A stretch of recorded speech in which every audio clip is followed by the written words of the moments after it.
Ah, humans, fragile, clever, and hopelessly arrogant. Take Dr. Alaric Vane. He believed he could study dragons with science, logic, and reason as his shield. He was wrong. I watched him approach the mountains where Saphirael rested. The first thing he said, I want to understand you. To catalog your biology. I nearly exhaled fire. Catalog me, I murmured. Do you even know what it means to survive 5 millennia, mortal? No? Then proceed, and fail spectacularly. Saphirael, for her part, just raised one scaled eyebrow and snorted a puff of sapphire smoke. Clearly, she found him just as ridiculous as I did. But Alaric wasn't the only one with plans for her. Zirith, a male dragon of considerable size and reputation, demanded her hand. "Marry me, Saphirael," he boomed, his voice like molten iron. "The alliance requires it. You cannot refuse." Her response? A flick of her tail, a sharpened tooth against his nose, and a deafening roar that nearly flattened his wings. He was stunned. I laughed, loudly. Fire spewed from my nostrils. Finally, a dragon with a shred of sense. I bellowed from the sky. "Do not marry him, Saphirael, or I swear I will haunt every poor excuse for a male dragon for a millennium." All the while, Alaric was hiding behind a boulder, quivering, notebook in hand. Ah, humans. Later, Saphirael landed gracefully near a crater, her scales catching the light like scattered stars. Alaric tried to bow. He tripped. I laughed again. "You are hopeless," I muttered. "Absolutely hopeless. And yet—" She seems intrigued. She cocked her head at him. "Why are you here?" she asked, her voice rumbling like distant thunder. I wish to study your species." "Your biology," he squeaked. She rolled her eyes. "I see. One mortal thinks he can understand me. I see no reason to let you die instantly." This, of course, was the first sign of love, or perhaps curiosity. Hard to tell. Zirith, however, would not accept refusal. He attacked. Flames, claws, and arrogance collided with a human and a dragon who did not wish to marry him. Alaric flailed with a small blaster of his own invention. It wasn't very effective. Saphirael's claws were very effective. I hovered above, wings folded in amusement. "You are lucky, human," I muttered. "She does not flatten you yet." The battle was short. Zirith retreated, humiliated. Saphirael shot me a glance that said, "Watch this human, he may yet be tolerable." After the fight, they talked for hours. He babbled about science. She growled about freedom, and somehow they understood each other. "By the stars," I muttered. "If this human survives her sarcasm, I may actually allow grandchildren. If not, it will be amusing. Trust between a human and a dragon is built slowly." Alaric offered her water. She nearly incinerated the jug. He apologized profusely. She laughed, a sound that echoed like thunder through the mountains. I hovered nearby, amused. By all the stars, he's learning something. Slowly. Don't get used to it, human. Somehow, against all odds, Saphirael was beginning to see the heart behind his fumbling. But Zirith, humiliated and angry, returned with a small army of rogue dragons. They attacked the mountain where Saphirael rested. Alaric panicked. He grabbed gadgets, vials, and random lab equipment. I hovered above, smoke curling. "You are going to die horribly, human," I muttered. "Or you might just stumble into heroism." Saphirael roared and spread her wings, fire licking the sky. Alaric tripped over a boulder, dropped a vial that exploded spectacularly. And somehow the explosion blinded the attackers long enough for Saphirael to turn the tide. I snorted. Accidental genius, human. Accidental genius. I may allow grandchildren yet. After the battle, Alaric was shaken. Saphirael landed beside him. Did you think you were going to impress me with fumbling? She rumbled. No, he admitted, his voice trembling. I wanted to help. And you did, she said, a small smile on her scaled lips. In your own chaotic way. I hovered above, wings folding. Yes, human. You barely survived chaos, yet here you stand, remarkable. The days following were quiet. Alaric repaired his gadgets. Saphirael taught him patience. He learned about dragon physiology, magic, and the subtleties of a winged predator who could snap him in half. She noticed his heart, his dedication.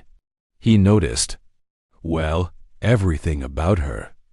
I hovered nearby, muttering sarcastically, You are doomed, human. You may be loved by a dragon. And she will remind you daily how fragile you are. Soon they made their intentions clear. He would stay, and she would trust him.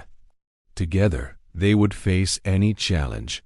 I hovered above, wings twitching.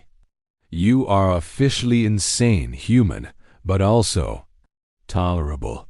Finally, Alaric and Saphirael declared their commitment. No formal ceremony, just love, trust, and the occasional accidental fire. I watched from the cliffs as they exchanged vows. Alaric tripped twice while presenting a gift. Saphirael chuckled. Really human, I muttered, smoke curling in laughter. You are the most hopeless romantic I have ever observed. And I have watched millennia of mortals fail spectacularly. Of course, Zirath attacked again, this time with mercenaries. This is science versus dragons, Alaric yelled, grabbing his tech. No, human, I roared silently. This is you versus inevitable chaos. The battle was fierce. Alaric managed to repel a small band of minions with sheer luck and panicked improvisation.